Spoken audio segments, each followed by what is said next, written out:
Meticulous Talks for Sunday, September 30th. I am Cursed Chords. I am solving problems. I'm Hifrock, and we have a special guest today. Hello, I'm Emperor Bugle, dragged once again to streams. Yeah, sorry about that. But yeah, I wouldn't be here if I didn't want to, so it's fine. sure. Anyone who doesn't know Emperor Bugle clearly has been living under a rock for the last couple of years. The creator and author of Cloud Chaser and Flitter Explain, and numerous essays have recently hit Reddit, and member of Commentaries Magic, and etc., etc. Not even to talk about your accomplishments as a player. We're obviously very honored to have you. I mean, it was only 2 essays, if you want to call that numerous. Well, it is a number, I suppose. It is. It is. I mean, it's still like 20 pages in total, or something like that.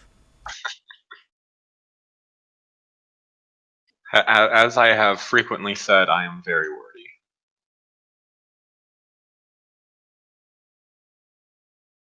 Well, anyway, it is one of those essays that brings us here today, and we'll get to that a little bit later. But first, just a minor housekeeping note to get out of the way before we get to the meat of the discussion. We did have, I don't even know if you want to necessarily call it spoiler information, but information on Set 10 came down to us over the course of this past week. Some placeholder art and pretty much the same solicitation I've seen for all the other sets. New keywords, the Pillars of Equestria as friends and the Plenty of Shadows as a troublemaker. I'm sure none of us were expecting that. So everyone can kind of go around and give their reactions to that, but I'm not sure how much there is to say. Don't forget that the placeholder art for the booster pack also showcases 3 of the student 6. Fair point. Yes, that's true. Yeah, I didn't expect any of the Season 8 stuff yet. I thought it would be just Season 7.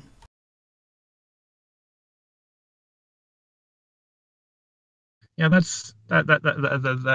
is something, I suppose. Yeah, I'm kind of with you there as well. We'll see what kind of points and highlights get focused on if we've got both seasons to work with. Yeah. So the thing that's most interesting to me is that they mentioned the Pony of Shadows, who is clearly epic, right? There's no way he's not epic, aside from the fact that we already have a non-epic Pony of Shadows, but that's a different Pony of Shadows. Yes. So, the question is, are we getting Core's 3rd villain? I mean, yeah, generally speaking, well, I was going to say generally speaking, like the headlining troublemaker of a set tends to be a villain, but, Sequestria Storm King wasn't, so I guess that's fair counterpoint to make. And Starlight wasn't until 2 sets later. Yeah. And Chrysalis wasn't.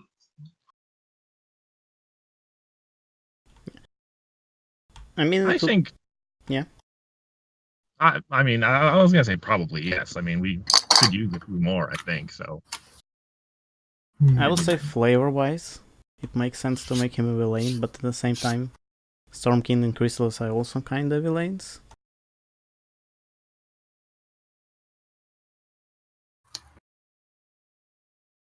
I don't know if they actually like making villains anymore because it's such a strong keyword, though.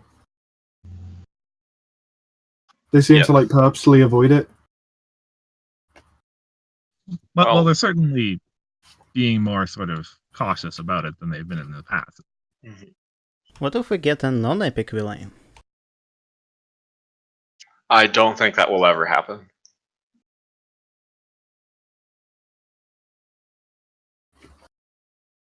I think villain on a non-epic is stronger than villain on an epic. Yeah, that's probably true. If Mm-hmm. yeah, But I get so the pattern we have so far is EO had a non-villain, then High Magic and Marks in Time both had villains. Then Defenders and Sequestria both had non-villains. So yes, really the hard to tell. yeah. The correct me if I'm wrong, but the high magic villain is the one that's gone, right? No, that's Oh Trixie. no. Yeah. Tantabus was Yeah, not villain. Right, yeah. Tantabus is our only ultra rare non-epic that would have been legal in core. Yeah, it's true. Sorry. So yeah, it's tough to say. Like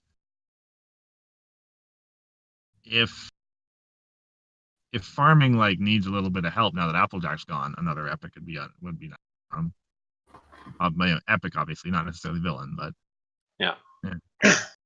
Yeah, I would be very surprised if it wasn't epic. I'm sure we have non-epic interpretations of the villainous characters, but they tend to show up as epic first, and then we get the non-epics.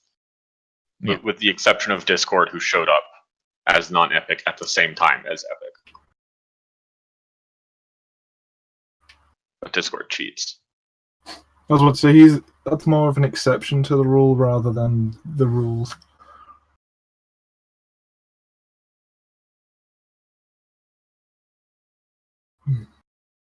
Well, all right. Anything else before we get on to the proper subject? Nope. No. Okay. So yeah, as I said, basically the reason we're all here today and the reason we got Bugle here is I think like 3 weeks ago now or 4 weeks ago now, you posted this article up to Reddit about generally about the health of the core format and some issues that you had seen within it. And I know it caused quite a stir. And so if there's a conversation to be had, then we may as well have it about what core is and where it's going and whether it needs to be fixed at all. So Actually, it was only 2 weeks ago, but yeah. Yeah, I guess. I don't know, it feels like a while, I guess now, but yeah, so perhaps start us off with just your motivations and what was in your mind as you wrote that. Okay, well, it's definitely not designed or was not designed as an attack on core. I think core is a great format, and I want it to grow. The thing is that to grow, you sometimes need to identify the problems, if there are any. And let's be realistic, there's problems with basically everything that exists. And try and identify ways to improve upon them. Or, determine, sure, this problem exists, but we can live with it, right?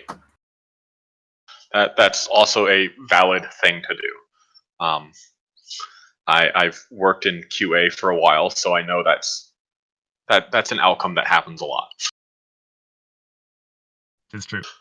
So, that being said, I had been thinking about this for a while, and I just decided, okay, let's get this out there and start some discussion, and a little bit of discussion did happen. And I know, or hopefully the Enterplay devs have seen it, and it's probably too late to do terribly much on this for set 10 release, but for set 11, they can keep this in mind or choose to ignore it. Obviously, they definitely don't have to listen to any of this. And maybe it'll affect some set 10 bans if set 10 bans are necessary, right? Like, it's no one can tell what needs to be banned before a set comes out, obviously. Obviously, yeah. If we could, the card just wouldn't be printed. But sometimes mistakes happen. Like just look at main six. Just look at many things. We have Yeah. a reasonably long chronicle of them now. Yeah. We finally hit double digits. Yeah. Yeah, it's true. So, as I read through the article, I know that we've got certainly a varying amount of severity on the items that you brought up. And yeah, I figure we can just kind of take them in whatever sequence you prefer. Whichever one you want to talk about first is fine. Well, I'm fine with just bringing them up in the order that I brought them up in the think piece. Well, okay, that's fair. The good news is that I think most of us agree with you on the first one. Okay, well, number 5, i.e. the weakest problem I perceive, but still a problem, well, weakest of the top 5, I should say, is a single card, actually. Just one card. No other card falls under this category, and it is Grubber Minion. There are actually a lot of people who hate this card right now. Not entirely surprised by that. I would wager that anyone who has played against Tempest with some regularity and also does not play Tempest does not like this card. Some people who like Tempest also do not like this card. Sure, that's also true.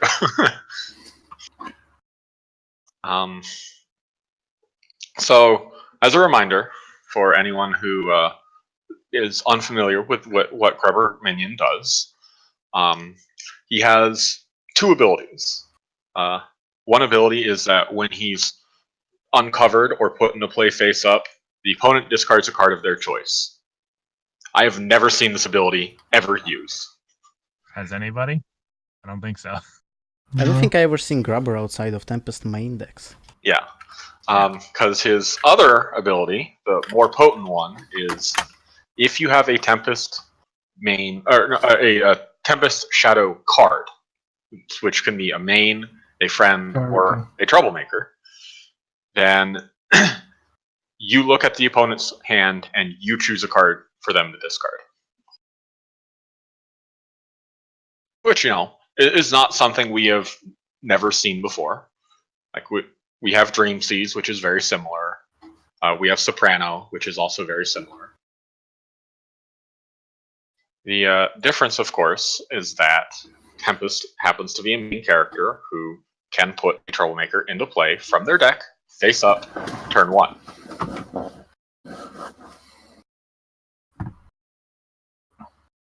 Yeah, and naturally that leads to a very standard opening that basically all Tempest players have adopted by now. Pull that Grubber out turn 1 and generally hit a piece of entry or a particularly potent card out of your opponent's hand right away. Yeah. I have not seen a card just end the game turn 1 as frequently as this card has done. Now, obviously, it's not technically ending the game, but if you discard the opponent's entry and they don't draw entry for 5 or 6 turns or something, there's that game's basically over. Yeah, especially if you're playing like a proper control purple deck and your opponent's playing like a confront a flip main or something, you can very easily stop them from ever flipping.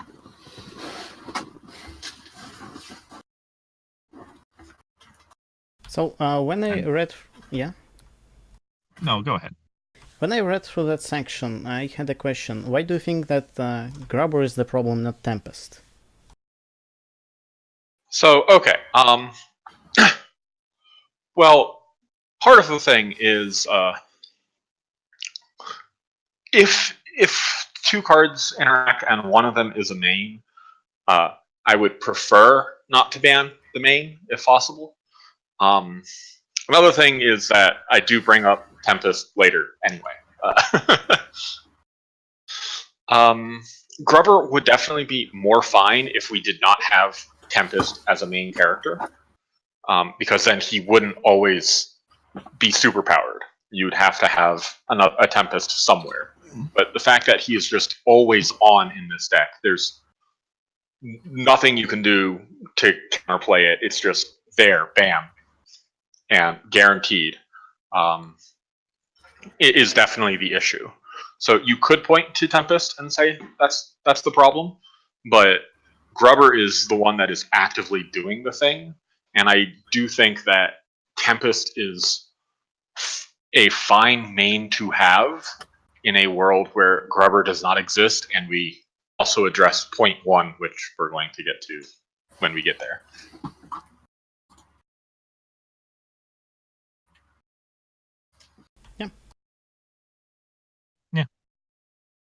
Yeah, I think the best thing I can say, because of my history in other card games, is that every card in Yu-Gi-Oh! That non-conditionally lets you look at opponent's hand and discard a card are banned. And in Magic, they put Thoughtseize, which is a pay-to-life version of it, into Standard, and Wizards admitted, 6 months later, after it rotated, that they probably shouldn't have done that even if it needed a reprint for value's sake. Yeah. And so turn one, Ripping Hands is just pretty much too strong in most card games.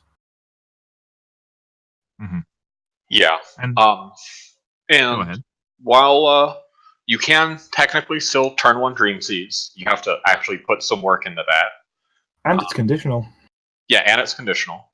And you can turn one Soprano, but you're not denying the opponent a card, because I mean, you're denying a specific card, but they draw a card immediately after that as well. And she's not guaranteed, and she is only one specific color combination. Yeah. So I think the only real question, certainly in my mind on this one, because I certainly agree the Grubber is a problem, is he enough of a problem to warrant a ban?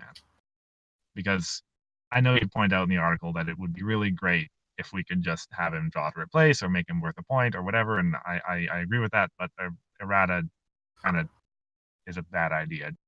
So. Yeah. What I think a good solution could be is basically print an errated version in the next set. So it's like Grubber, Binion, that's a rubbish name, and then ban the old one so that you still have something similar. But I don't know. That's just how I look at things sometimes. It might be hard to print a Sequestria card in a non-Sequestria set, though. Yeah. Well, it wouldn't have to be a Grubber. It could be something else that cares about some other condition, and it does something similar.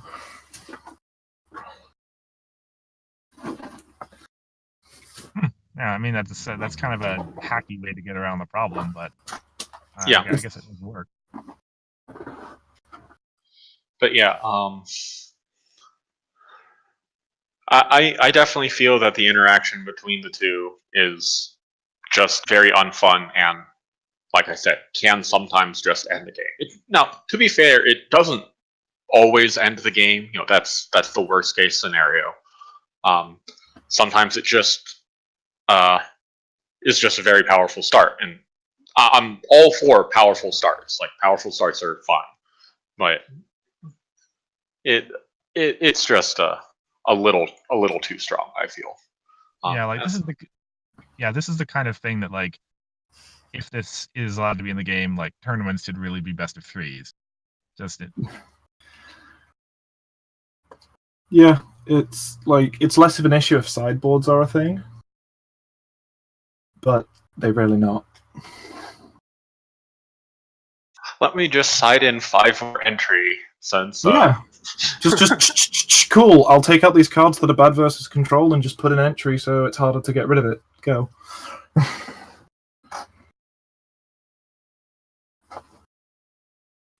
I'm sure the MTG players are cringing at the idea of just effectively siding lands. To be fair, there was days in old Magic where you kind of had to do that because, for 4 money you could just destroy all the lands, and that was fine. Because Wizards thought that making it so the game was unfun was the best place to take R&D.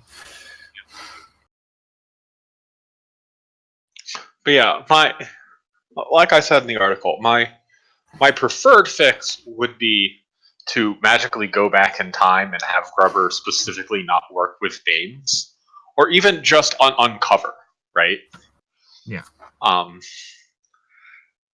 But because he works with the main, and you get this incredibly powerful start, I think it is a problem. Yeah, and I think like Tempest start doesn't really get hurt too much if he goes away. Like I remember when Sequestria was coming out, when we first saw Tempest main, everybody said, "Oh, that's gonna pull mimics every time, always." Yeah, and it was only when we saw Grubber that changed. Hold my beer, said Grubber. Yeah, exactly. And it's worth bringing up the counterpoint of, okay, Tempest always brings in mimics, right? Because I think most people will agree with me that mimics is a slightly above average troublemaker. like 5.5 out of 5 stars, or out of 10 stars. Ignore the Freudian slip. It's so slightly above average that I think it's pretty much the only troublemaker that is used in decks that don't abuse troublemakers. I don't know about that. Armosby, well, not without farming. Yeah, Armosby is admittedly not as great right now, but Squizzard is pretty good right now. And I'm sure there are other troublemakers that people would use. But yeah, pulling Mimics turn 1, that's a valid concern as well, right? What does the meta look like if Mimics is pulled turn 1? Well, Mimics doesn't stop you from playing the card that was discarded, just taxes it, right? And Mimics can also miss. Like, let's say the most powerful card in your hand that you really want to play early is Staff, and they call events. You can still play that Staff for 2 AT, right?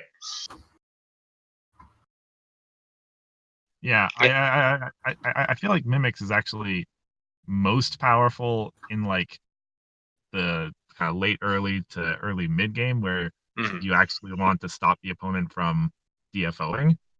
Yeah, and clearing off a problem. It's not particularly bad against the decks usually first 2 or 3 turns where they're going to want to be playing their friends and getting their colors out and such. It doesn't really block that. Aside from the early stick, you call it.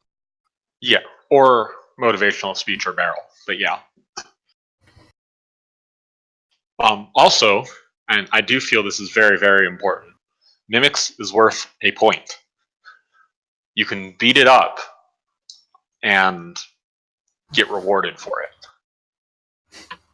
Meanwhile, Grubber tends to have a habit of constantly showing up thanks to Twilight and Rarity or the White Song, It's Gonna Work or whatever, and you keep beating them up and you still get nothing for it.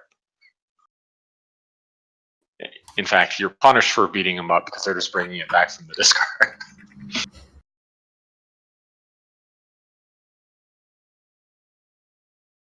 Yeah.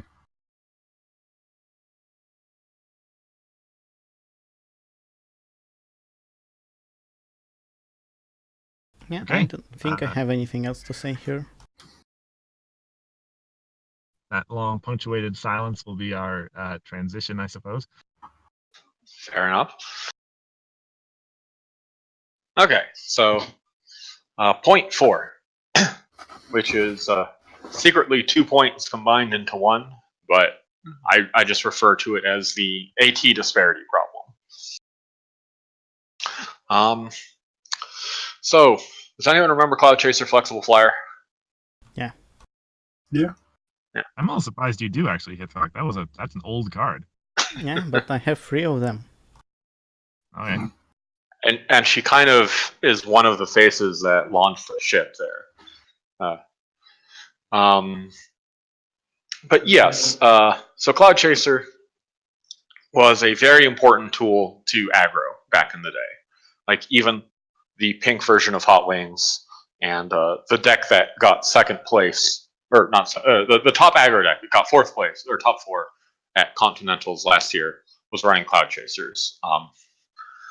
And they're gone right now in core. There is no good equivalent to Cloud Chaser Flexible Flyer in core, aside from obviously just AT generation, but that's a very different thing.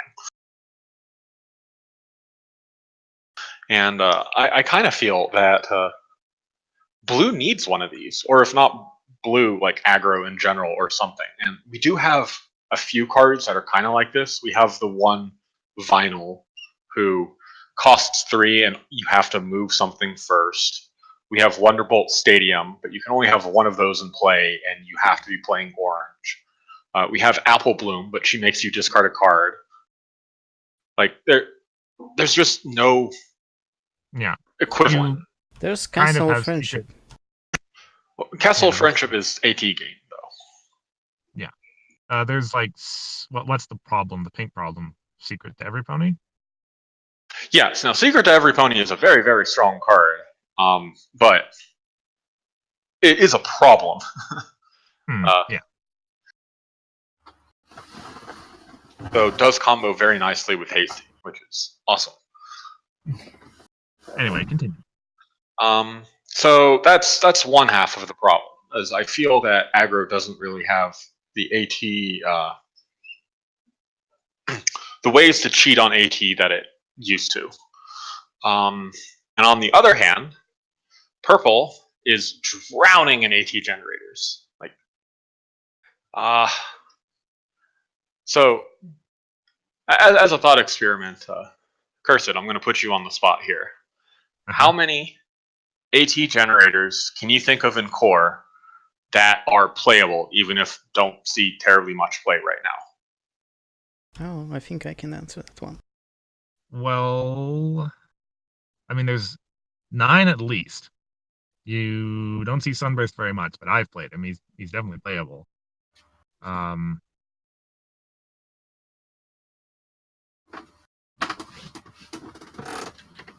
Like Rainbow Shine kind of counts, but not really.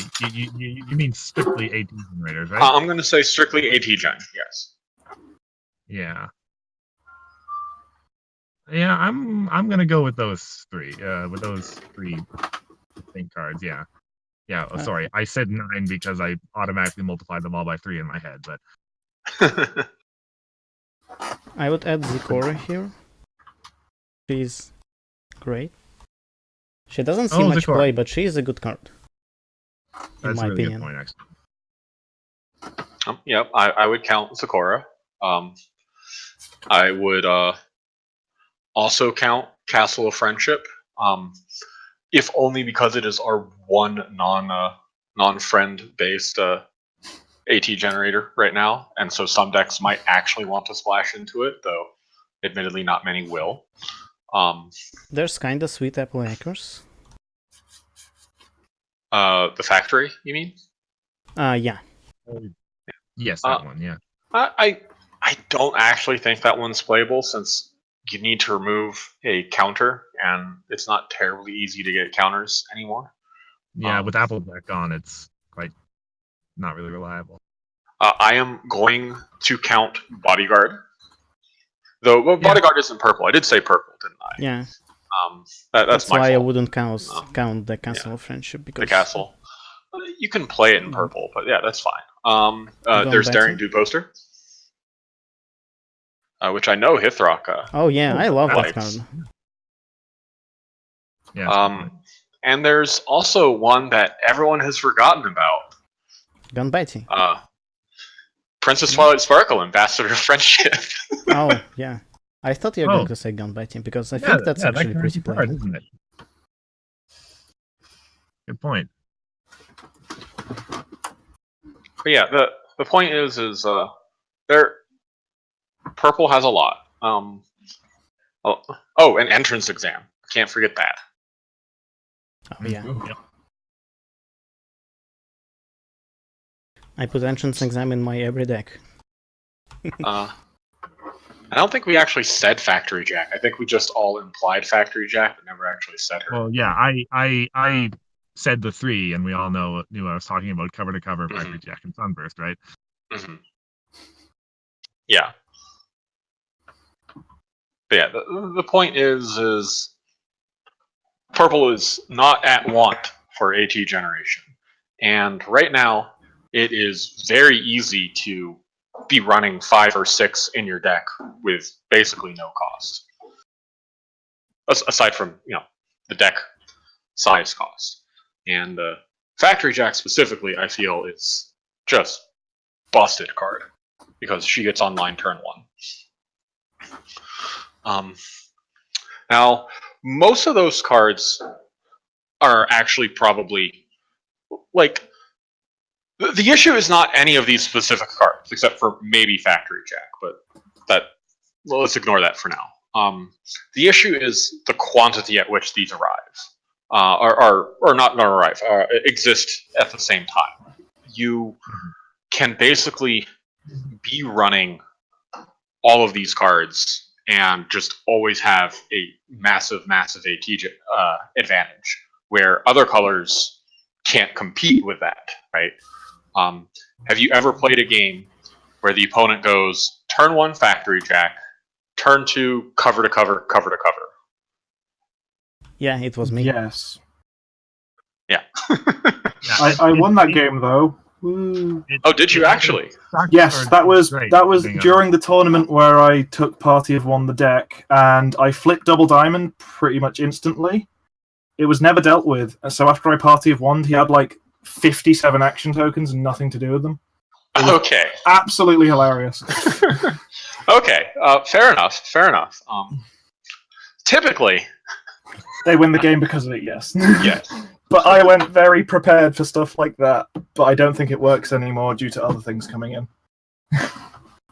But no, I am glad to hear that it is surmountable, though, because I was basically going to say like it wasn't, because yeah, if the opponent has a 2 or 3 AT gen lead on you, they're typically just can do so much more than you can't compete, right? Because yeah, everything you can do, they can do that as well, and then also spend some AT to undo what you did, right? Mm-hmm. And in the era of the staff, as it were, having like a lot of times when the opponent has a staff, you're basically forced to spend 2 AT to rally something. Like sometimes it's not worth that, but a lot of the times that's what you have to do. Otherwise, they're just going to keep frightening more stuff, and it'll be harder and harder to uncover.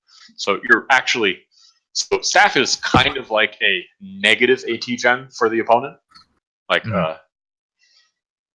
kind of. It's not strictly that, but it can kind of work that way. Mm-hmm. Yeah, it's a card that generates positive value for you. Yes, and the fact that non-purple colors don't really have a way of recovering from that easily, like a Cloud Chaser or something, I feel is affecting or not affecting, showcasing this disparity quite nicely. Because like if you frighten my cover to cover, right? Yeah, you're denying my Meticulous, which is annoying. But I'm also exhausting her for AT again. So like you spent 1 AT, I spent 2 AT, but I'm generating an extra AT. So we're on an even level instead of you -1, me -2. Yeah. So, but yeah, the fact that we have all these AT gens and we have 2 very, very strong ones at 2 costs, I think is just. Yeah, I think I really do agree with you that like individually most of these cards are like fine. It's true that I think Factory Jack is the worst out of all of them because like so many of them have this sort of you really do have to trade tempo. Like Sunburst, you have to pay more than the 2 the power. Cover to cover with that 0 is doing like nothing to help you confront problems. The turn it comes out pays for itself very quickly, but is a tempo sacrifice completely when you play it. But Factory Jack is straight up 2 for 2. It's gonna be a 2 power friend regardless, and come with that value right away, right? Like I think, as you mentioned in the article, that like this whole AT disparity thing should be a thing that you can do, but it should be something where you like really have to sacrifice. You have to work for it a little bit. Yeah. And then Castle's kind of like a perfectly fine rate for it, basically. Yeah. But yeah, the problem with Factory Jack specifically is that you're not sacrificing anything, like nothing. Yeah. Except, I guess, you're playing orange, but you're so happy to play orange because you're running Factory Jack. The only downside it has, and it's not even that much of a downside because it's got immediate, is that it's open to being hit by vinyl. Yes. That's the biggest downside it has, a specific card interaction.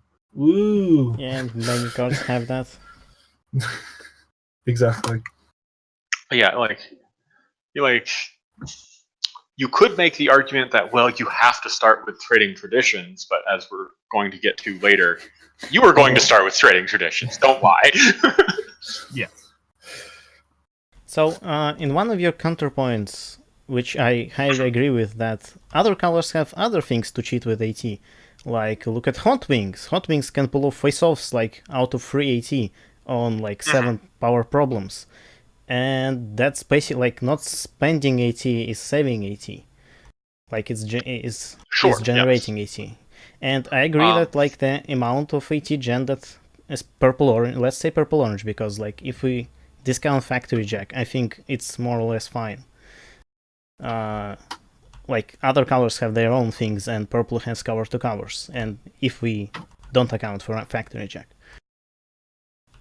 And your answer to this counterpoint is basically, no, I don't think that's enough, and that's kind of subjective. Yes, it is. Like, basically anything in this article is subjective. But yeah, like I did say, like there's Swift, and you brought out Angel Wings, who is actually like a very good card to bring up in this situation because she is the turn you play her, she is a double Cloud Chaser, which is very, very strong.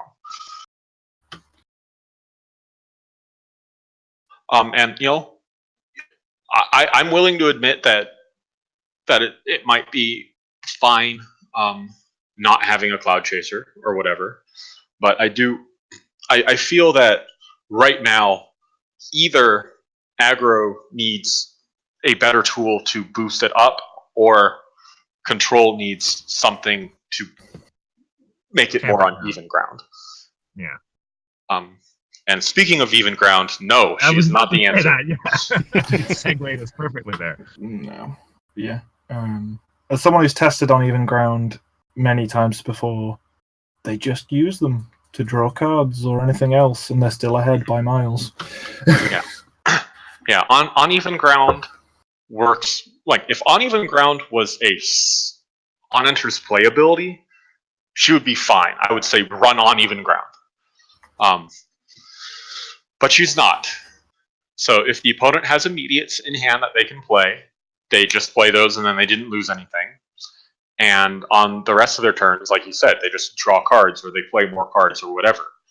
I also recently learned a really cute trick to deal with uneven ground. If they play uneven ground and you're running Changeling Throne, your Changeling Throne triggers first, so you spend the 2 AT that you left open on the opponent's turn on the Changeling Throne and then lose no AT. Yeah.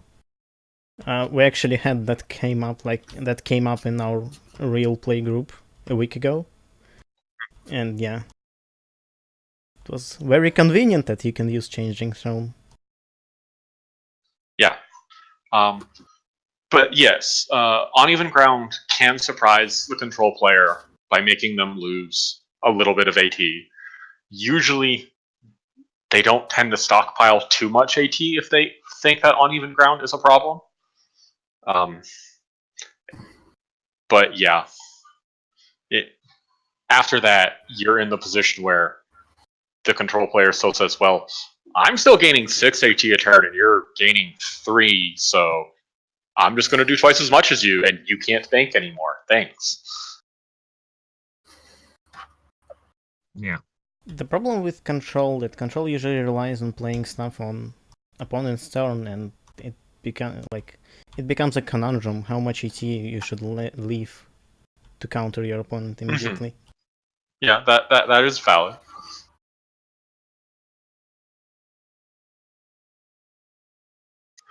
But I think the fact that they stopped their own ability from banking usually counteracts that, because they can't save up for big turns that you need to worry about.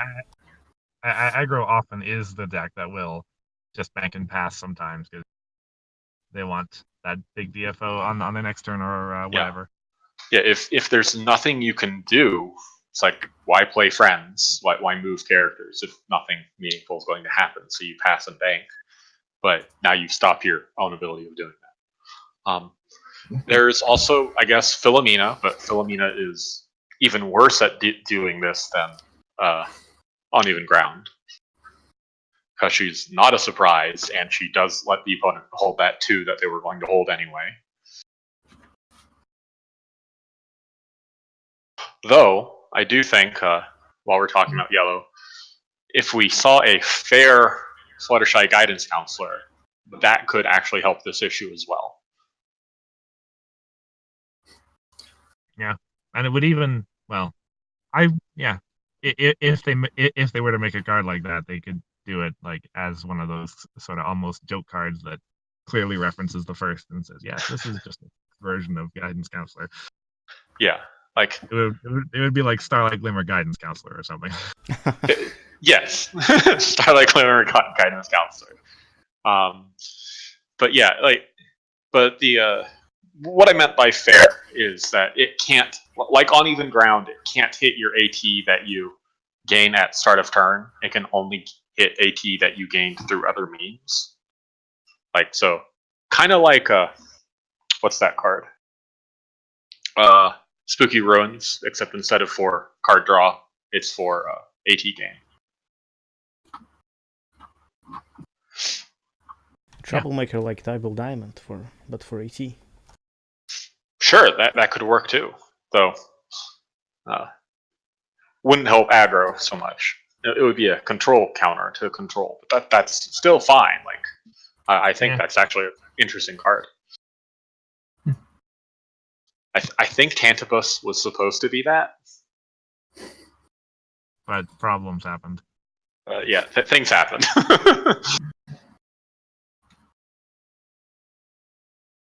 So maybe the solution's a reworked Tantibus somehow. Oh boy.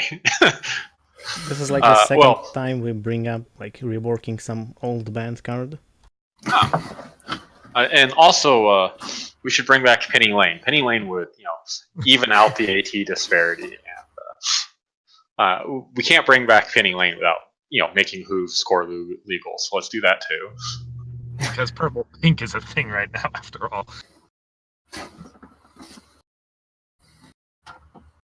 Anyway. And you guys thought the stream was going to go short. We're not even halfway through yet. Yeah, you're right. Did you want to speed things up, or? No, I think we're fine. Yeah. Okay. Well, So anything point else? 3? Okay, point 3. Now, the last one was kind of combining 2 points together. This one, I'm kind of combining 4 points together. So I'm super cheating this time. Exponential rate growth. Yes, and yes, obviously the next one will be 8, and then our last one will be 16.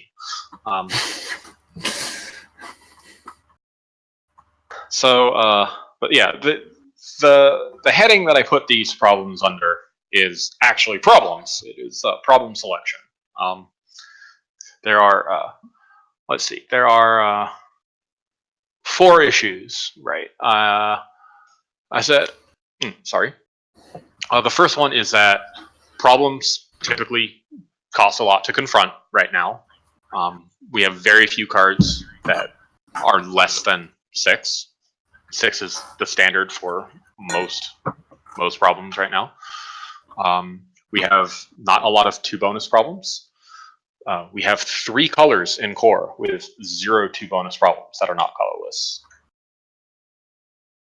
That feels off to me. Mm-hmm. We have very few interesting and or powerful starting problems. There are 11 starting problems in core, and 6 of them have no text. And of the remaining 5, 4 of them are pretty niche, and then the last one is the 4th problem, which is just trading traditions.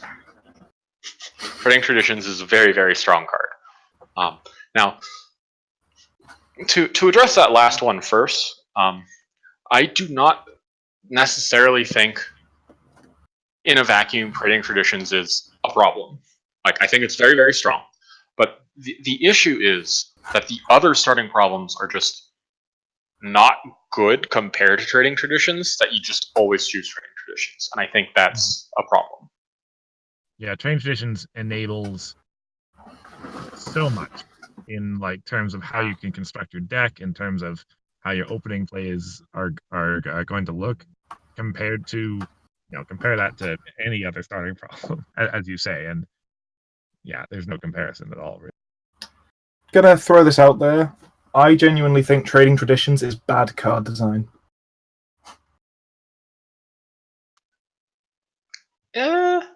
Because it warps how the game works completely around the fact that you have 2 colors from the beginning, which is kind of against its own ethos. So I think trading traditions is a mistake and should be banned from all formats, honestly. I've thought that ever since it was printed. I don't know. Like, I have a counterpoint. Go ahead. Under the Lock and Tree is kind of in the same way that it goes around the fact that you have only 1 color at the start. The only difference between Under the Lock and Tree and Trading Traditions here is that you have to move your main character there first. And like it has to be there the whole time. But in that sense, it's similar to Trading Traditions. Except it's wildly more conditional and only gives you 1 power rather than another color. When we have friends, mains you can flip on turn 1, so you have 3 double color, whereas if you flip your main on turn 1 by paying 2 action tokens, you don't even have the 4 power because it needs to be there. I can't remember with Under Lock and Tree. No, I'm not saying that Under Lock and Tree is like on par with power level with Trading Traditions, but it's similar in the sense that it changes how you think about building the deck in its core. Yeah, but it doesn't do something genuinely ridiculous and kind of break game mechanics. I guess is the way I'll have to put it.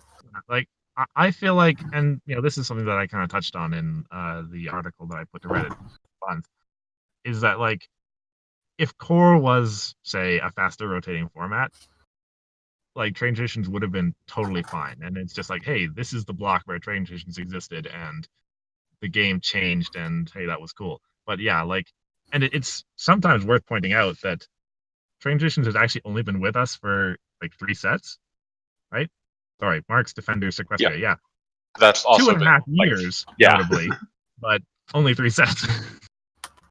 And so, yeah, like I kind of agree with Bugle. I think that what we really like, I think trading traditions enables more than it limits, and thus is good to have, but there should be some diversity. And maybe set 10 will solve this problem, right? Maybe set 10 will have a very powerful starting problem that is strong enough that you want to play instead of trading traditions. But even that is kind of unappealing to me, because that would trading be a really traditions. Yeah, it's like, because that's like building another nuke to combat the nuke. Yeah. Like. Yeah, like if you had like a second chance, but it wasn't. If you went second, it's just you always start with an extra AT or something. Like, yeah, I'd run that, but that's really good. A second chance, but it's if your opponent's running trading traditions.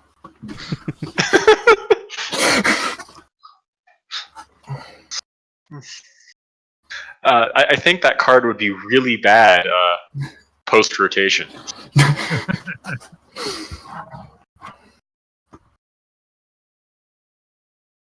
But yeah, like we've theorized a little bit here as to, and it comes into one of your other points, like starting problems to help aggro decks and to help like confront the flip mains and stuff like that. Well, maybe I'm confusing this with a conversation I had with like, the other guy in my playgroup, but yeah, like stuff like mains that have different confront requirements. If you're problems that have different confront requirements if your main is not flipped, and a whole bunch of other stuff. But yeah, that all kind of like comes together. That point kind of fell apart on, but maybe I said something worthwhile. Also, another point that seeing this point made me think of when I first read it was, why don't we have colored starting problems yet? Yeah, I Like, that's really want really colored weird. starting problems. I'm hopeful that set 10 will bring them back, because my guess is that with set 9, with Sequester, they weren't entirely sure if they were going to do core or not, so they decided, well, if we're not doing core, we should just continue doing the colorless starting problems. But I'm hoping set 10 will bring us some colored starting problems, or if not set 10, hopefully like set 11 maybe, because like Rock Slide enabled interesting strategies. Yes, I know farming is not popular, but ignore popularity or toxicity or whatever. Like, it enabled something interesting. Ancient Research enabled interesting starting strategies.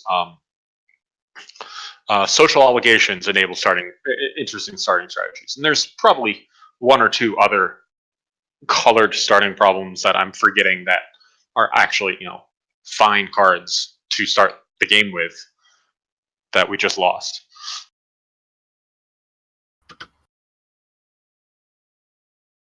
Yeah. Now, one thing that actually I remember thinking a little while ago that comes into all your points is that, like, if I remember correctly, Hot Wings, when it died out essentially because it lost its problem deck, right? That's fundamentally. Yes. Right? Yeah. That gets to other points. Yeah. But I'm not going to those. Indeed, but it's entirely possible, and coming into your point about the low confront requirements, your point about the problem bonuses, that like lack of problems might really be what's holding aggro back. In addition to a whole bunch of other stuff, but that could probably be a pretty major factor. Well, this is actually something we brought up on Sim a long time ago. That aggro's problems are not very appealing right now. Now, aggro has some good problems. Don't get me wrong.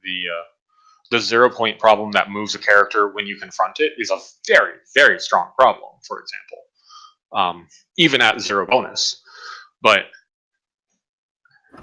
But yeah, overall, I would say the selection of problems is just not very appealing.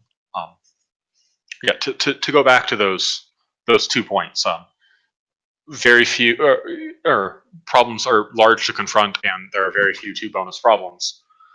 Aggro doesn't have the tools it needs to compete against control because it's not going fast enough. It's Like there is no such thing as a fast speed aggro deck in core. They're all medium speed. Mm-hmm. Yeah, I think like you basically bring up 2 points here that we don't have like high bonus problems, and most of the problems are kinda high to confront, like lowest being 6, you said? Yeah? For the most of the problems. For most of them. We have Yeah. 2 colored problems at 4, and then we have a smattering of colorless problems at between 2 and 5. So, I think the problem is not with high confront requirements and really with bonuses, because really high bonuses, most of the problems that have high bonuses, they also have high confront requirements. And aggro suffers from the fact, that it's not enough, and that's the problem. They don't have high bonuses, while control has high confronts and low bonuses, which is very beneficial for it. Yeah. Like, if all control problems had high bonuses, I don't think control would be as good. Yes, because in that case, you would still be DFOing. Like, it took you more to DFO, but you got more out of it. Yeah, exactly. Right now, it took you more to DFO, and you got nothing out of it, because you have low confront problems in your problem deck, which have low bonuses as well. Yeah, like if you think about, like, we have this problem that everyone knows called blackmail, right? That is, you just put that in all the control decks regardless, no matter if you can even confront it or not. Have we ever had a problem equivalent to that for aggro? Not that we necessarily need one, but that's I think the closest we've had is the yellow-blue one, that when you confront it, you get a point. Yeah. I guess. But that's 2-color. And you have to be able to confront it. I think there was a brief period in time where if you were playing blue aggro and enough dilemmas, you should have been running Firewind Ready. Right. Oh, that was a cool time when I saw Firewind Ready in aggro decks, and it wasn't just to punch troublemakers away. It was like, yeah, I'll play this Tyrix Reign of Terror, confront 2, and get 5. Yeah. And I'm just like, wow. Yeah, like those are the kind of tricks that aggro Loves. probably needs some way to pull off. Yeah. I also miss like big swingy bonus 3 problems where it's like 8 or 9 to confront, but it's got like a good effect on it. We and have you get one. Big bonus. Yeah. And we have one of them in yellow, and that's it. But like I remember in the early days where like every deck could have like 2 or like 3 to 4 copies of big swingy problems in their problem deck for late game. Oh yeah. And that was like really cool. Pink white aggro used to run as many 3 bonus problems as it could, because it would just try and cheese out RTOs. Yeah. For huge bonus swings. Yeah. It's worth pointing out that I do feel like aggro is honestly kind of close-ish. That like if you push too hard, you will get back to a situation where blue plays a bunch of Night Gliders and scores 10 points in one turn or something, and that next year we're going to be complaining about that. So I mean, we should be a little careful. Yeah. Sure. Yeah. I don't think. I don't think aggro needs like a push so much as a couple of nudges in the right direction. And or bring control down a little bit as well. But yeah, and I guess the fourth issue, we mostly talk about this with trading traditions, but like the other starting problems are just like, yes, concerning QD mark is very important to confront to flip mains, and that's good. Like, some people do run that. But other than that, when's the last time you've seen a starting problem that's not trading traditions? Under the lock and tree with Trixie main. I guess that's very Sometimes specific. I'm crazy and run second chance, but yeah. I actually do have a deck right now that uses second chance, but I'm running a deck right now that uses second chance in Coco, but that's a combo deck, so I guess that doesn't count. Yeah. Well, really, you'd still prefer that to trading tradition? Yeah, because second chance is harder to confront, and I might get AT, and I need like trading traditions will go away by the time I go to my combo, so it's not relevant. Got it. Okay.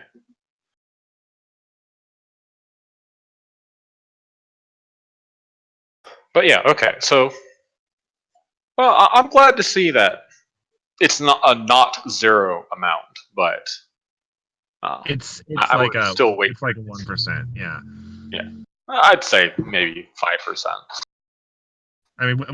We'll see come Continentals how much strange traditions there is around. Did we have any decks in the top 8 at Gen Con that did not run Trading Traditions? Yes, we had Ara's deck, didn't we? Okay. Right. Okay, so 1. Yeah. Well, I mean, it got anything worse else? with like pay to fleet mains.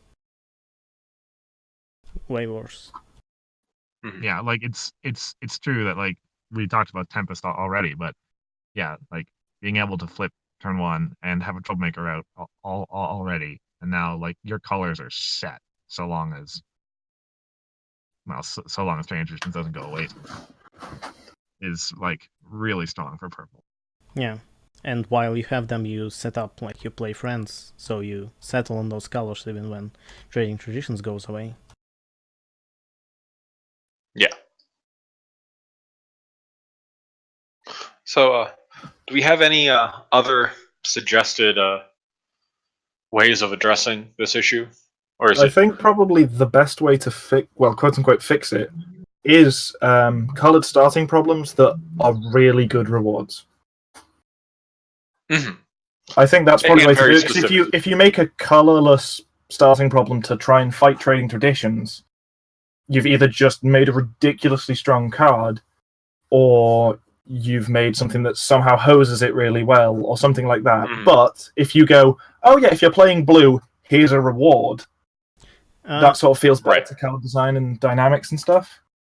But on the other hand, like, will this really solve the issue? Because with trading traditions, you basically don't really have to think much about entry. You can allow yourself to free some of your deck slots for more powerful cards instead of running entry. So that's the trade-off you have to give away if you don't use trading traditions.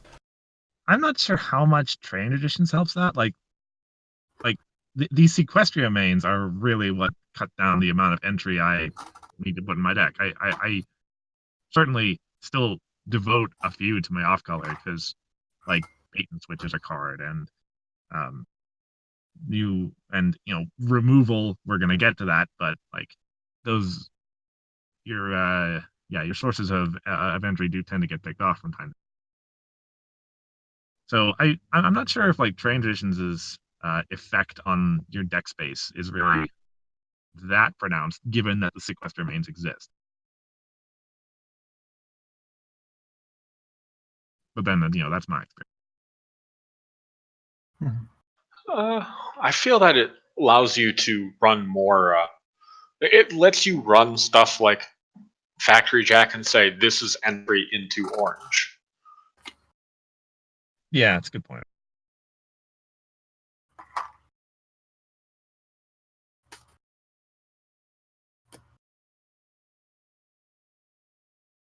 So, Anyway, point 2. point 2.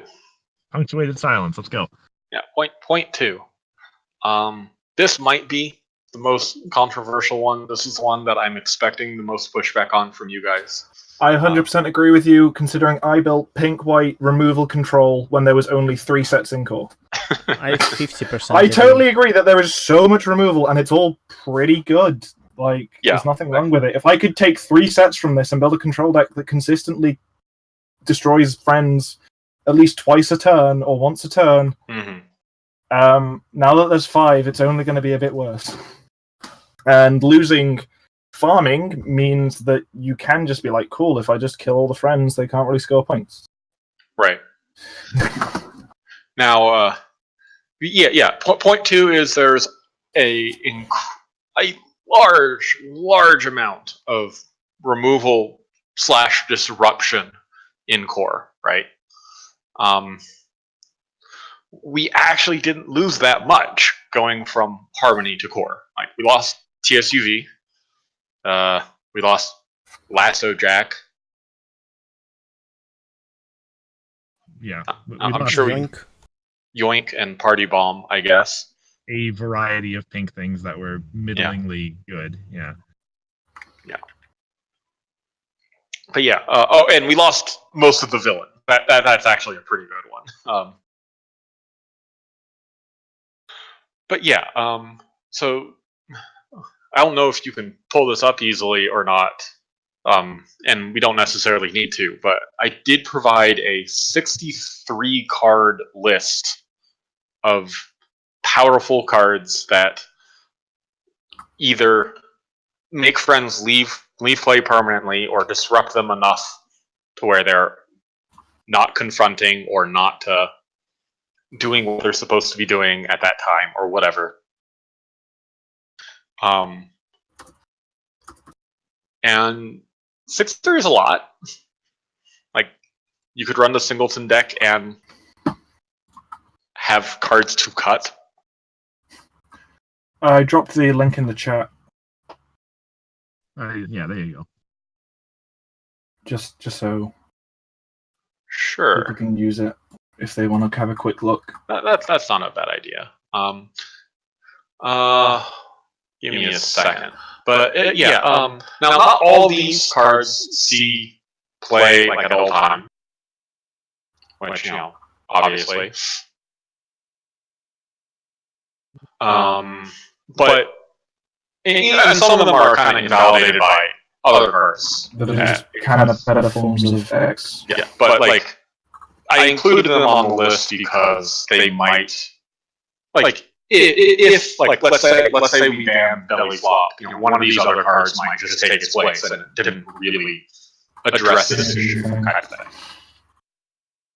Well, I'm not like, if you want to fully elucidate your point, go ahead. But the way that I understand it, you're primarily saying that, again, each of these individual cards isn't necessarily the problem. The problem is the critical mass.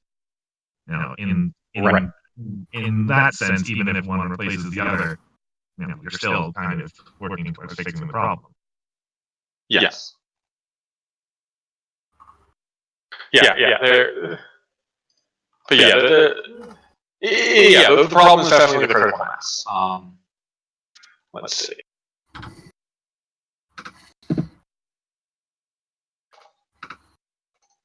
Yeah. So to that. Oh, okay. You did get it up on screen. Okay. Excellent. Yeah, I can't fit it all. Which No, is ironic. Zoom out, very long. Yeah, Zoom that's out, the point. Control and scroll. I don't think I can zoom out in Pony Head because it doesn't like. Or maybe it's because my browser is full screen. Oh well. But now, like I said, obviously not all of these are still at seeing play. When's the last time you ever saw Dizzy Spell or, even a really strong card like Double Diamond?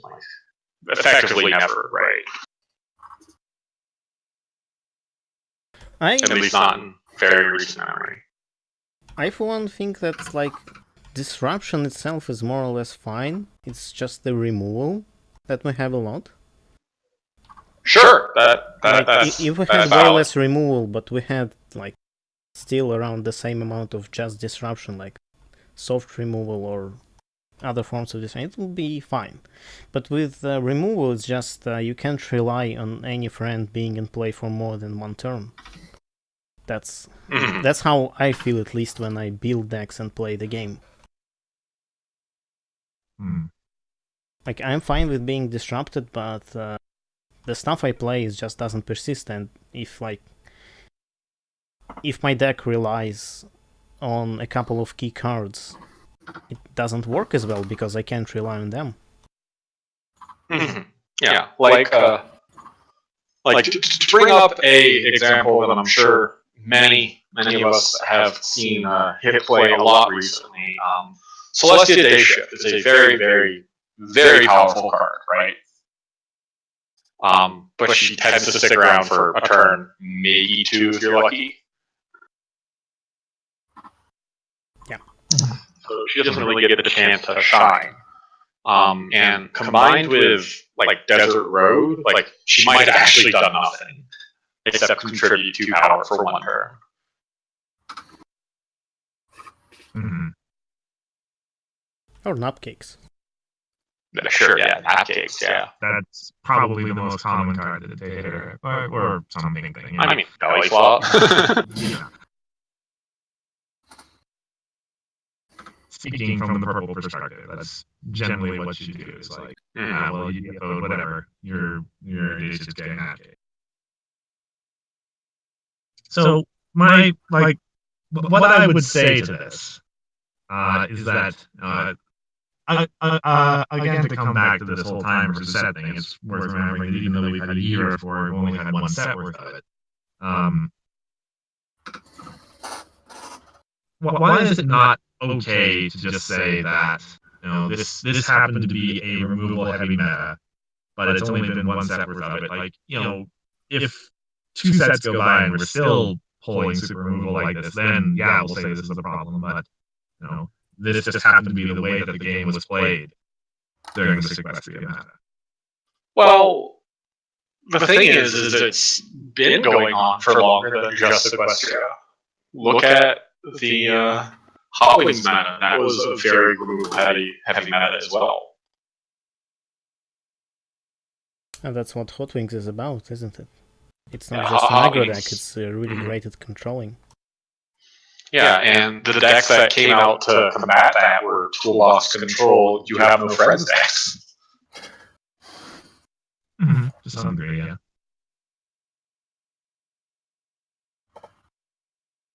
Possibly, I don't know. I feel like this is a situation that can still be controlled with new cards to come out. Oh, sure, absolutely. I do think that's true. Yeah.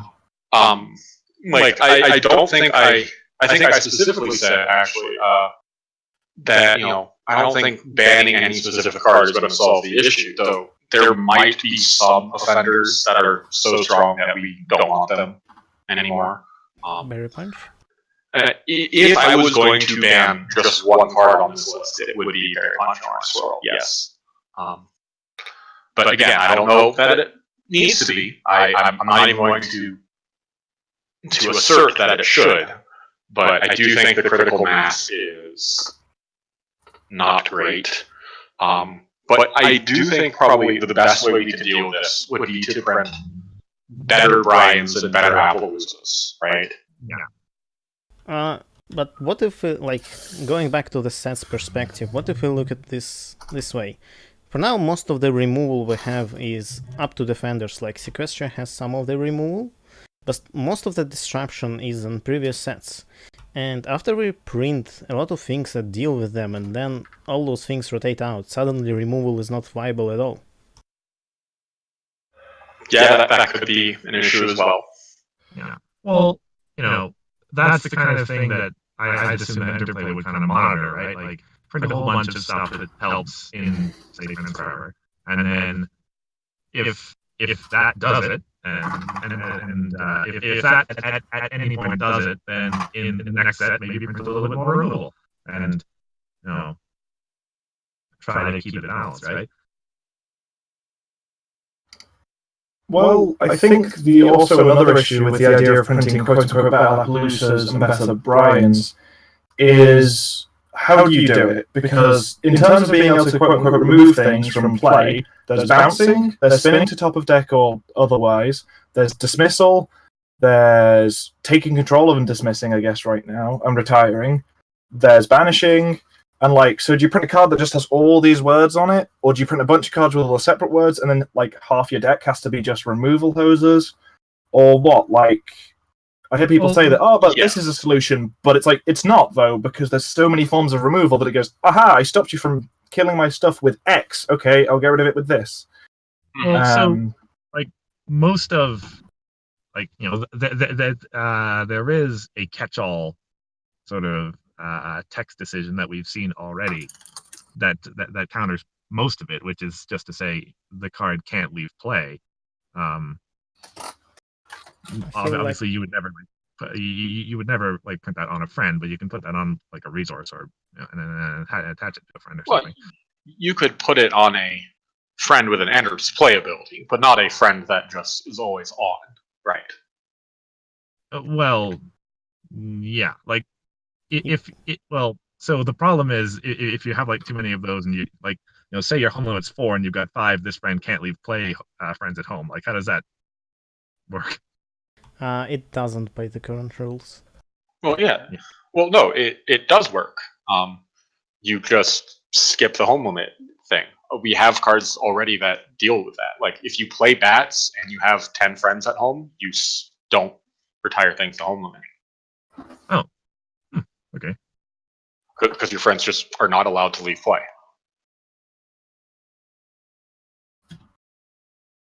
Well, okay. If there's already rules for that, then maybe that does. Maybe that does Well, work. to be fair, it's kind of written into how most card games do rulings, which is if a card contradicts rulings specifically, the card's doing it on purpose. Yeah. Is the sort of simple way to look at it. Unless it's a printing error. But yeah, so like with the example of bats, it's like it can't leave play. So this is specifically saying these can't leave play to home limit. There we go. Yeah. But yeah, that to kind of bring it back, that was my only real concern with the situation was that this isn't something, and as I say, maybe you addressed it, maybe I missed that in your post, maybe I was just looking at the comments and I read it or something, but yeah, like this, to the extent that it is a problem, isn't something we should really be fixing by direct intervention with the current cards. It's something that you fix by printing more stuff. And it's also worth pointing out, is that list of cards still up on screen? Sorry, I can't see it. Yeah. Like one of the things that really pops out to me on that list is the color distribution. Like there is a lot more pink on that than there is anything else. And there's more I don't know if purple, but we can see I was going to say, I multicolor. think there's a bit more purple. Actually, yeah. It's move, which is, I guess, temporary, but still. No, it's moving and portaling, and yeah. Yeah, purple has more disruption, but pink has more removal. Mm-hmm. Yes, but like, how many white cards are on there? How many yellow cards are on there? A few. Three yellow cards without multicolors. With multicolors, I think it's 6 yellow cards. Yeah. So no, it's like, more. Yeah. To what extent is the disparity 10 of the removal and disruption part of the problem? Do you think?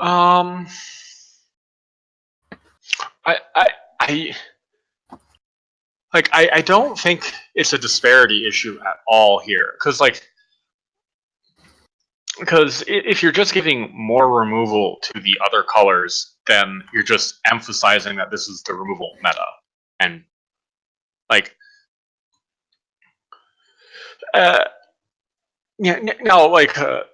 this is obviously not a valid complaint to some people, but ultimately this was supposed to be a game about playing friends and solving problems, right? I was going to say that. I was going to say the issue between, say, something like this and Magic and even Yu-Gi-Oh! Is Yu-Gi-Oh! You can play a monster and it can smack your opponent and do something the turn it comes into play, unless they have very specific things. And in Magic, like, you can kill someone just by casting instants and sorceries and targeting all the damage to their face. But in this, it's very intrinsic to the game's entire design that you're going to play friends and solve problems to get the points. Because yes, there's a few other ways around it, but they're either friends or problems that want you to control using events, or they're like a single-use event that you're like, yeah, I got 1 point. Yeah, or there's the farming strategy, but that still kind of ties in with the show of like, yeah, we're stopping. We're doing big things. bads. We're stopping things. Luckily, farming has the capability to do that with something that can't really be removed, but that's just sort of incidental more than it is in the integral to their strategy. There's the one shot of Changeling Throne, but that's kind of the exception here. Yeah. But yeah, like ultimately, it should be a game where playing the friends is the fun part. And right now, I say this in the article, Furry Flurry, who is local by state but not by city, has said that he doesn't know why people he said this in the main 6 air meta, but I think it still applies. Like, he doesn't know why people are even playing friends. I thought that was a joke when he first said it, but like, as time went on, I kind of got where he came from there. Like, why are you playing friends? They're hitting play and then not accomplishing anything. So why did you play it? Mm-hmm. And I think if the meta is leading towards that direction, where playing friends is not fun, then the game is failing at its core principles. Well, that is precisely the reason why I made 6 was, right? Yes. Yeah. So. But I'm saying, like, that's why adding more removal. I mean that to agree with the principle of your argument that, clearly that's a place that we don't want the game to be. Right. Yes.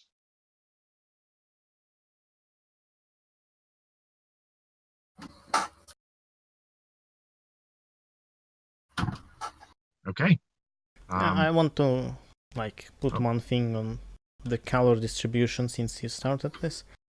I would say the color distribution looks this way because that's just what colors do. Not every color has many forms of disruption, and I think that's fine.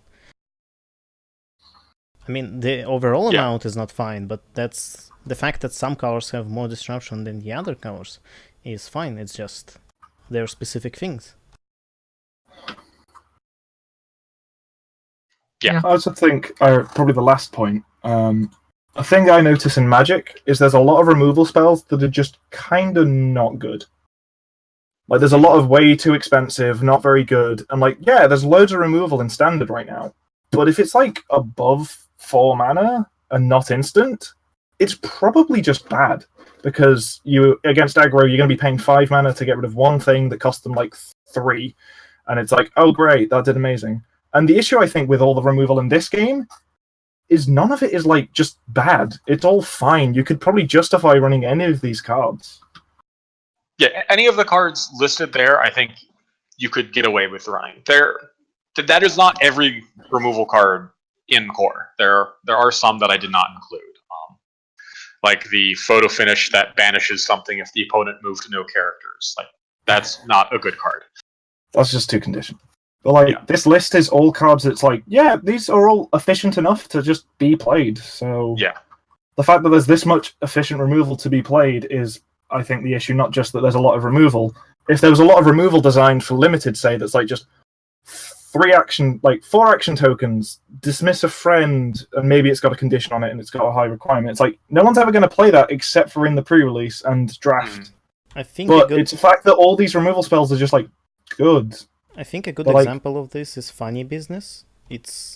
I don't think it will ever see play because it's just so expensive. Except even in draft, it's very expensive, and it's not even on this list. I see. Funny Business is, I think it costs 380 or 280. Pay 2, discard 2, dismiss. Yeah. That's fine. That can be in the game 50 times, and people wouldn't really care unless there's really good discard rewards. Yeah. We have a few. There are some decks that might want to run that in a world where our removal options weren't this good. But ditch 2 double diamond. Yeah, discard 2 double diamond. Discard 2 follow my leads, draw them back. Stuff like that.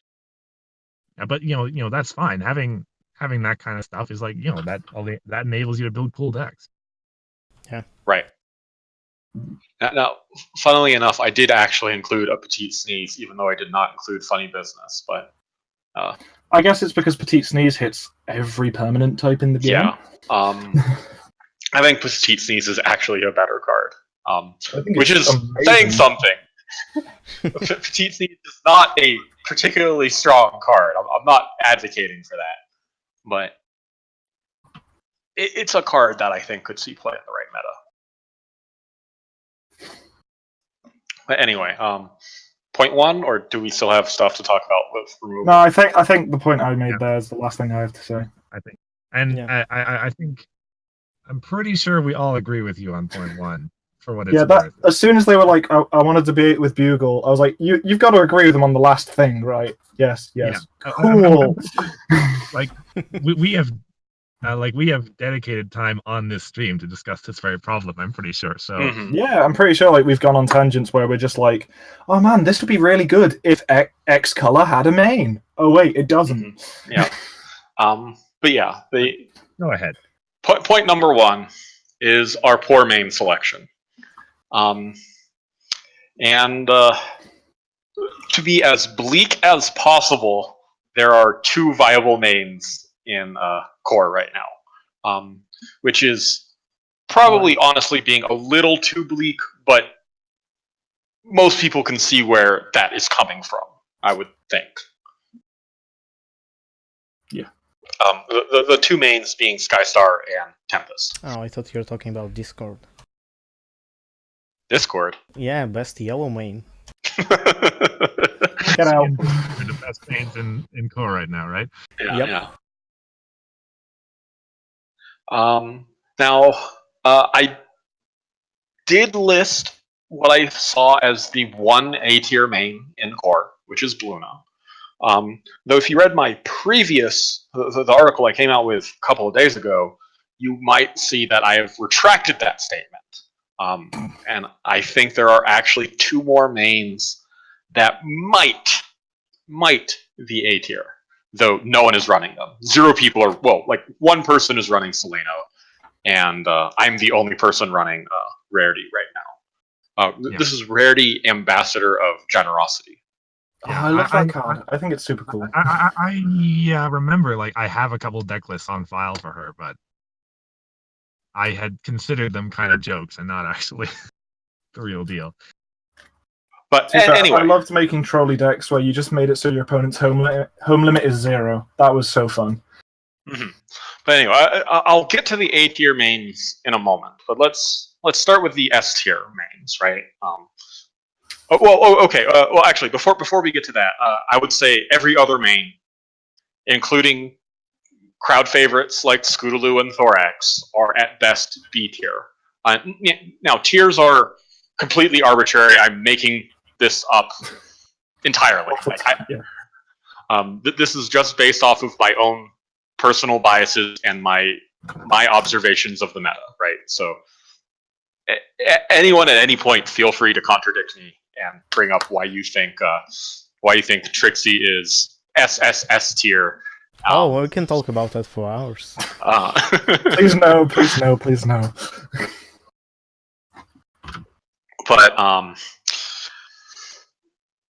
But Skystar and Tempest are very, very clearly dominating the meta right now.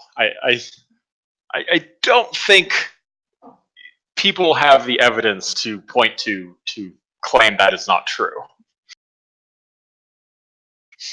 Unless you wanted to point to Applejack, but you can't anymore. No. Get hit with a hammer. Yeah.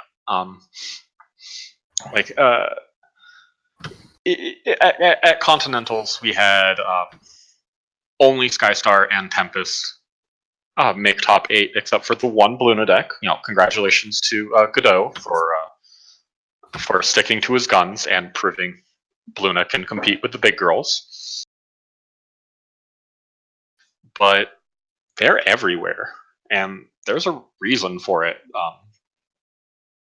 They're incredibly easy to flip, and their impact on the game is just really big. Yeah.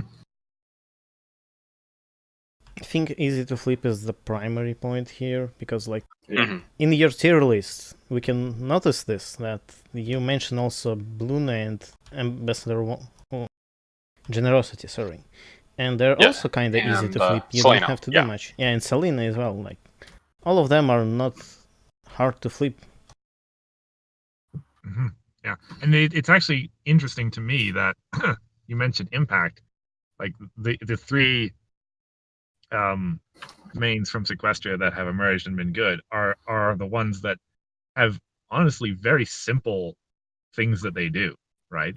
Like Selena just scores you 2 points, and Skystar has the seashells. Compared with mains that you'd think have super huge abilities like Novo or even Kappa, and haven't had that kind of impact is interesting. Flipping your main late is bad. Yeah. Yeah. That's a thing that like every competitive player kind of needs to learn. Unless you've done something really weird, flipping your main later in the game is just bad. Yeah. Which is why we don't see Lyra, for example. And I love Lyra. She's a fun main. So cool. I love the design. I'm gonna drop my hand and then flip her, but you want to just flip your main. Yeah.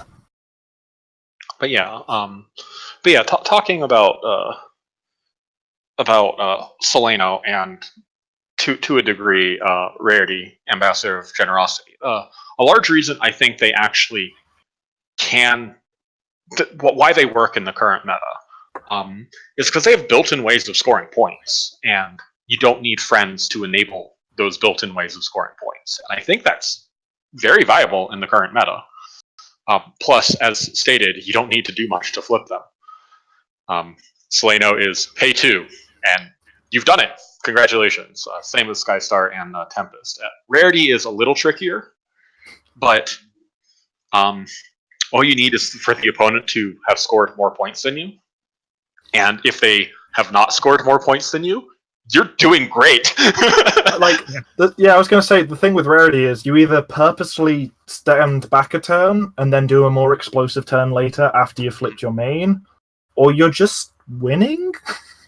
I hear combo noises. Yeah. Well, not even combo. I think Rarity Control is a mostly untapped venue, and I think she can actually thrive in the current meta because, as noted, White has some good control tools, removal tools. Yep. And what you got to do is splash pink for party form. Yeah. I think Rarity Pink is actually a deck. It's one of the 2 decks I'm considering bringing to Continentals in a month. I don't know. I don't know if I want white and pink cards getting banned right now. You should probably do the other one. No, do it. Get all the good cards banned, please. I should just run bulk. Clearly. Why did they print that card? Well, we a couple of us did do extensive testing on it and didn't find the one problematic interaction, but we did say we thought he was not necessarily where we flagged him as problems, but we didn't know what the problems were. So they said, okay, go through with it, and then other people found the problem right away. Oh well. Yeah. But yeah, the fact that they are also easy to flip, and Bluna is mostly easy to flip, though she is more expensive to flip than any other main on that list, in that you need at least 3 AT. Well, I guess you could do it with 2, but you'd have to spend. You'd have to be running the Troublemaker, the Glimmer Troublemaker. Yeah. But generally, you're paying 4 for her. At minimum 3. But you're scoring that turn, so that's not the worst situation to be in.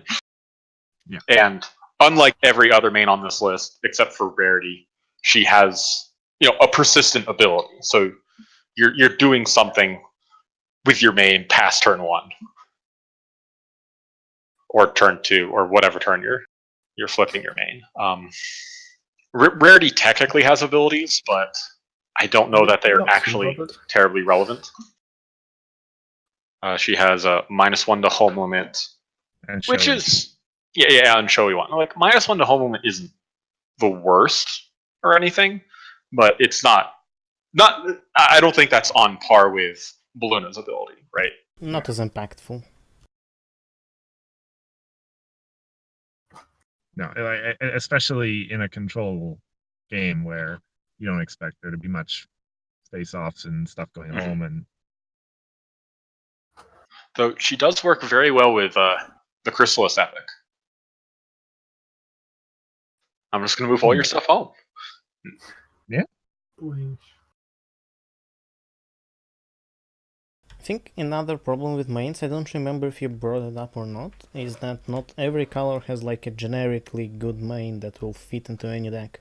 Like for Skystar and Tempest, they just fit into any deck. If you're playing purple, Skystar is a good, I mean, not Skystar, Tempest is a good choice for your deck, no matter what you're playing. Same for Skystar. Yes.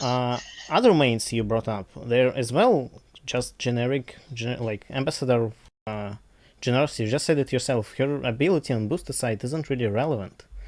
It's just a main generically good. And what can you name for orange in this case? There's no main that is generically good. Like you don't have to build a deck around for orange. Yeah, because like Muffinair is a fine card, but you can't. Like you have to build a deck specifically for her. Yeah. Same with Octavia. Like Nurturing Nature, I guess, is kind of generic, but still. What if you want to play control?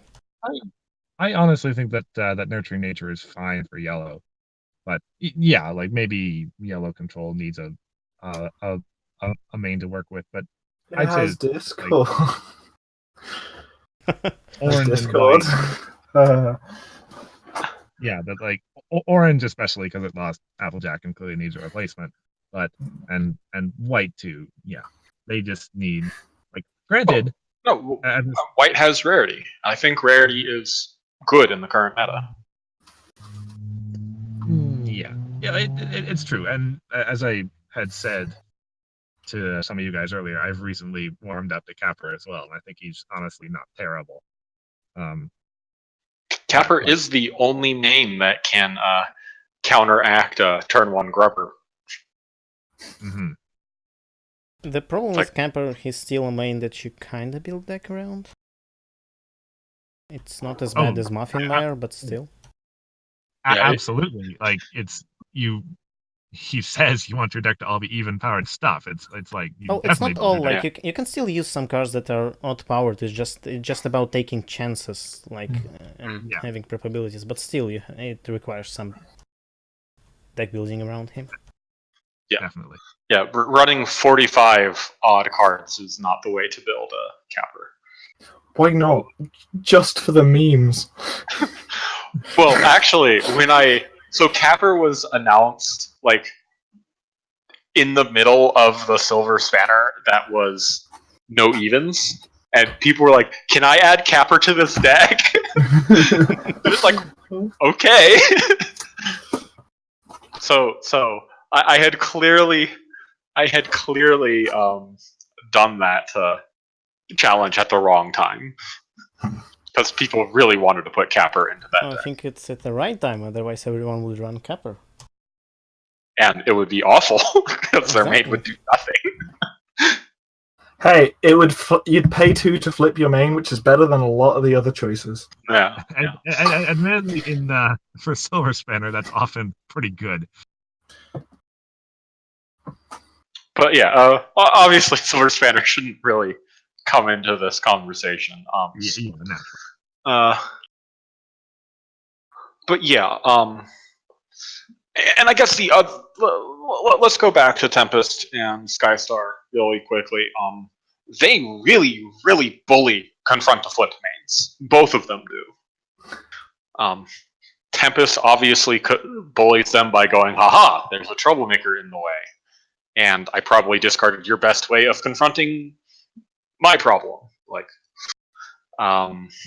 And Skystar, and we've seen less of this lately, but she can go, "I'm going to open with Concerning Cutie Mark and try and DFO turn 2.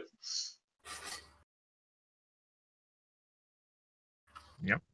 To be honest, that just kind of leads into the whole problem discussion that we had, that the rest of your problem deck is going to be obviously harder to confront than your starting problem. Yeah. To be honest, Luna can also do DFO on second turn, just not as consistent. Mm-hmm. Yeah, she can.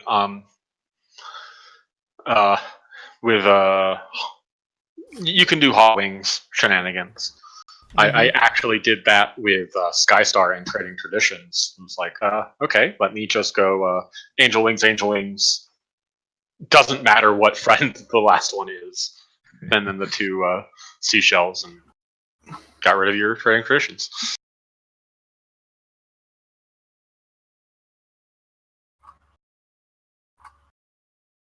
It's a thing. Now, I guess a good counterpoint, if Echo is watching this now or in the future, I'm going to point out that he's been doing very well with Thorax and Coco. I can corroborate this story as far as local play goes. Mm-hmm. Yeah. That honestly kind of surprises me, and I find it the exception. But like, maybe he knows something I don't. What problem does he start with? He starts with trading always. That sounds. It's like from what I've remember from him, and I hope he doesn't mind if I give away all the strategies. Okay. It's like predicated on the idea that the opponent is going to be running trading tradition. Okay. And so he has a 4 to confront anyone. Mm-hmm.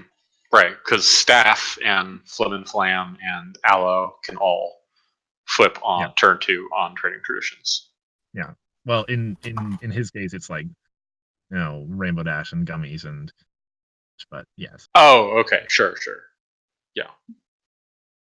So what you're saying is, if the opponent is for some reason not running trading traditions, he's in trouble. I think he has another starting problem to work with in there. Okay.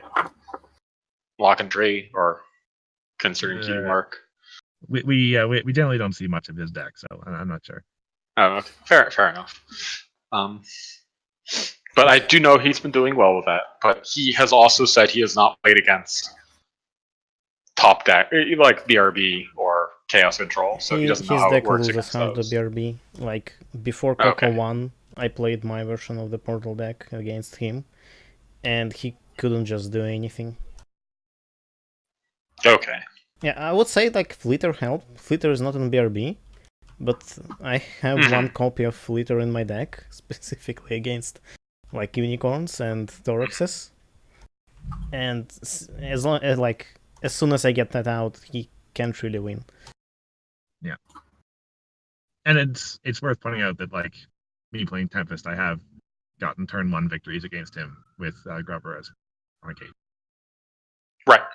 Yeah. Yeah, and yeah. Grubber is also obviously a reason Tempest is doing very, very well. But I felt he deserved his own point, so I gave him that. Now, there is good news. There is good news. This is the point that I'm almost positive will be fixed. Because there is no way that Interplay has been viewing the last year and going, the fact that people are only playing 2 or 3 mains, if you want to count Applejack, that's a good thing, right? There's no way they're thinking that. Yeah. So I don't know how they're going to fix it. Well, I know one thing, but that's a surprise. But Tell us. Nope. Tell us. If you whisper it, no one else will hear. Oh, yeah.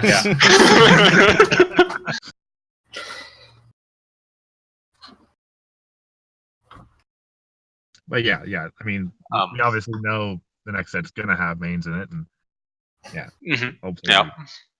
I wonder what a set without mains in it would even be like.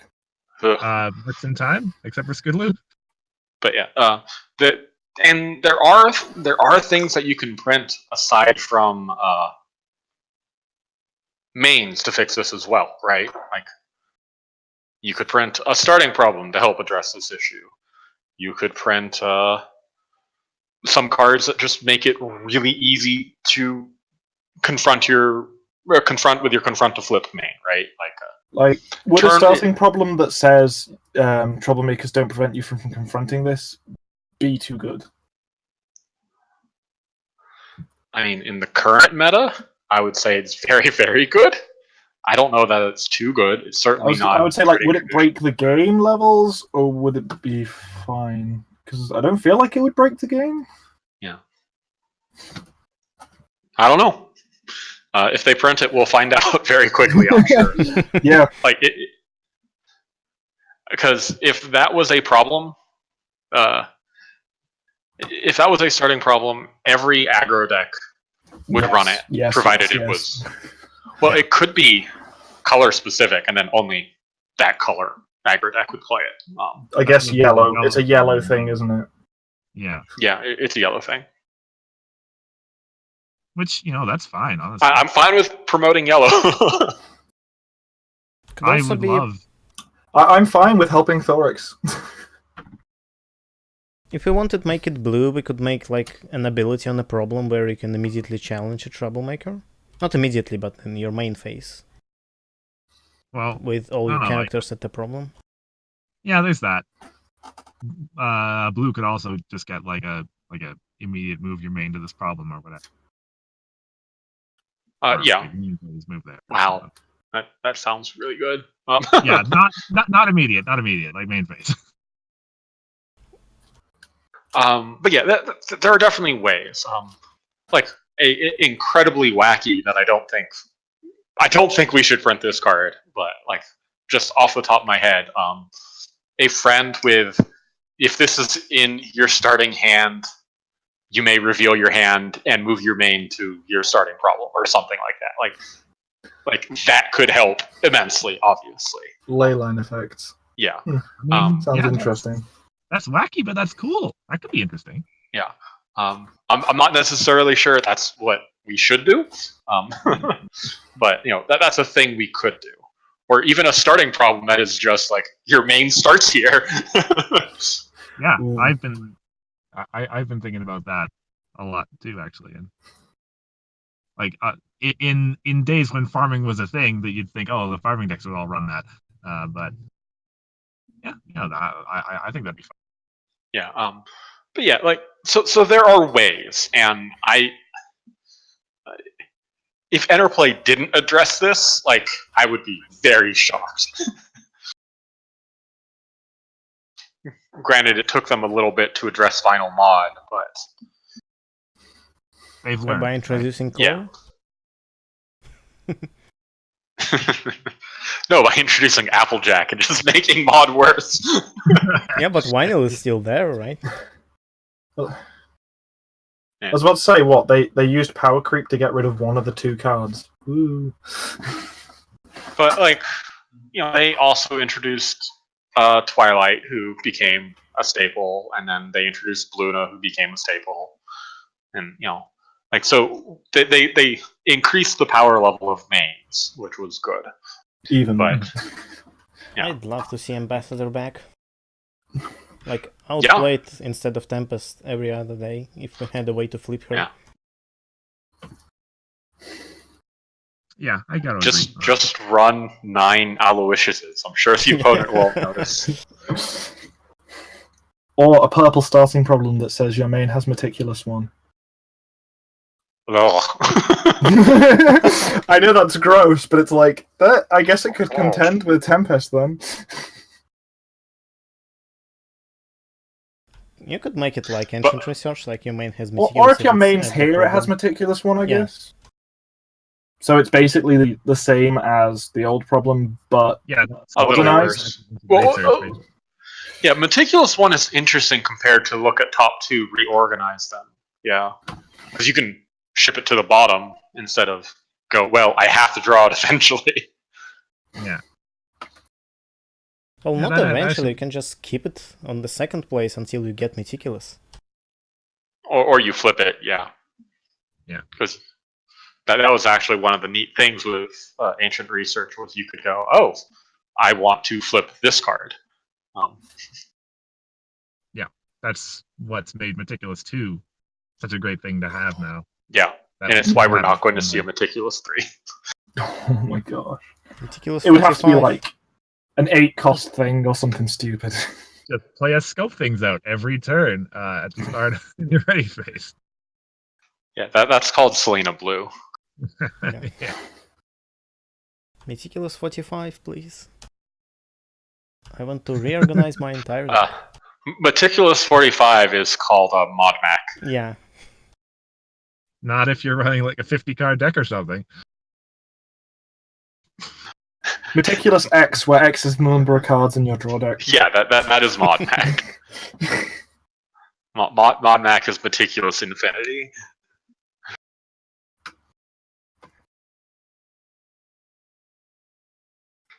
Why did we give Orange Meticulous again? Right. Why not? Because incidental synergy. Because everyone plays orange purple anyway, so. Yeah, there you go. Okay. Well, anything else we want to bring up about mains? Nope. Nope. And since we're zeroing in on the 2-hour mark, I think this is probably a good time to transition off. Okay. Well, here I think I'll indulge solving a little bit. But this is a hint that I've given elsewhere and Hithrock has seen. Actually, I gave this hint. I gave this hint on Meticulous Talk's announcement post, actually, that there is a pink main in the next set with a never before seen flip condition. That doesn't tell us anything, like never before seen flip condition can be But absolutely Pink already has a anything. good main. Yeah, well, I designed this. Oh, it's yours. Yeah. Okay. Like, yeah. Okay. Wait, I thought you couldn't design mains anymore. I submitted it, and it's apparently in the file. I submitted it knowing it was likely not to happen, but... Weird. Like, look at Tempest. She has almost never seen before flip condition. Play 2 and find the troublemaker. Yeah. It's good. I think like experimenting with mains is something that the game really should do, because it's one of the most unique things that we have. Yeah, I was gonna say it's the game's niche. Like, I think experimenting with mains is super important to the game's health. You don't think we should do 2 sets in a row where all of the flip conditions are confront to flip? Yeah, I really dislike that. I think that was a mistake. I hope we won't see any more confront to flip soon. I think my favorite side of main design that I kind of want to see is having X power of X color in play to flip. Huh. It would just be kind of neat. It's like, I don't know, like, if you... Huh?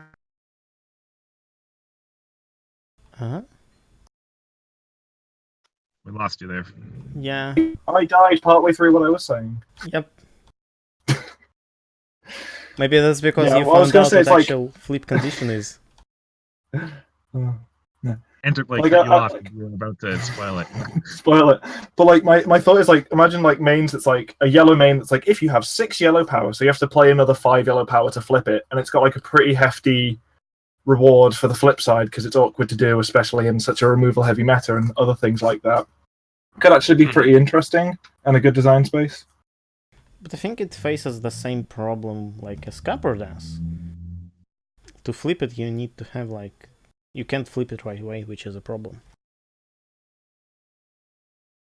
I mean, yeah. Some decks could probably get the power out on turn 2. Oh, well, yeah, like yellow for sure. Yeah, like that's why I said yellow initially, because it's the best at doing it. Probably, except for maybe blue. White? White can get a lot of power with like alloy and rarity. If you're like, depending on when the main measures it, but yeah. If it measures like at the start of your turn or something, but yeah, that's the problem with Pinky. Why isn't she end of turn? Then she'd like. Well, then she would instant flip. Then again, she's like, yeah, turn. If I went first, haha, I win. Oh, tragic.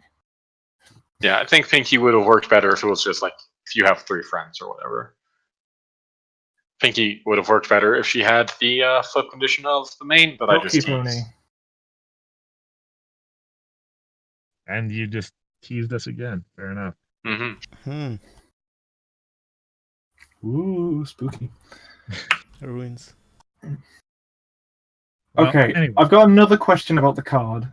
Is it the Okay. power level to be in a cycle of 6 mains, or is it in the power level to be an ultra rare? That depends on interplay. Okay. All right. I do know what character it's going to be, and it's not the character I wanted it to be. Boo. You wanted it to be Flitter? I wanted it to be Flitter. I'm going to guess it's probably, if it's in a cycle of 6 mains, it's going to be one of the student 6 or whatever It people might are be calling them. Pillars. Yeah. No, I think I think it's like I think like student cycle for the mains and the pillars will be your ultra rares. Yeah, they're going to be like really strong friends or something. Yeah, that makes sense, though I would still prefer Pillars as mains because they're cool. I think Pillars as mains is a later thing. You want to give them splashy ultra rares, and putting 6 ultra rares in a set that are mains sounds like an absolute clusterfuck. So let me go into excruciating detail about the other mains I designed for this cycle. No. But yeah, okay. It's only going to be like a month and a half until we know what's actually up, so we can afford to wait. Mhm. I mean, Not we that we might haven't get some played, spoilers like 6 soon. months, but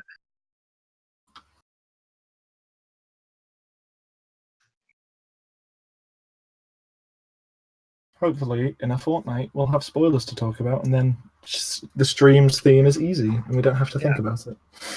because we haven't been saying that for the past 3 months or whatever.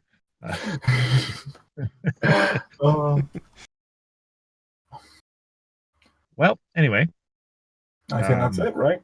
Yeah, I think that's a good place to end it off. Mhm. Bugle, it's been a pleasure to have you on, as Sure. always. You're welcome back whenever you post another controversial article. And we need something to talk Anything that about. can cause discussion, because that's kind of the parasitic nature of a stream like this. But So what yeah. you're saying is that my most recent article is not worth discussing. Got it. It's not as controversial. Like, I haven't read it all because I had to work lately. But it's not the kind of thing that we could talk about for 2 hours. Yeah. No, in it definitely comparison is to not. this. It definitely is not.